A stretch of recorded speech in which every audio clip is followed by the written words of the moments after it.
Hello everyone! So it's back to reality na po ang Israel ng bonggang-bongga. So thanks God at talagang totally ceasefire na ng bonggang-bongga everyone.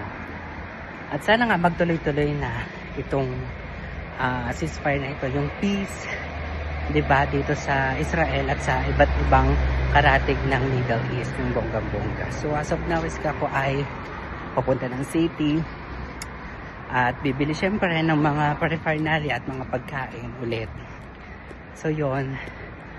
So maayos po dito, safe, parang walang nangyari everyone, back to normal. May mga buses na, schools na rin, back to school na.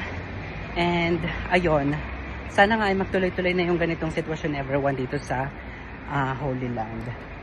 So yun, okay, tatawid, tumawid na ako. So yan, may mga buses and trains na rin everyone dito sa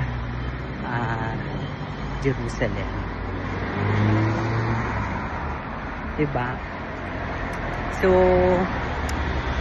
let's keep on praying for peace and ng bonggang-bongga po dito sa Holy Land.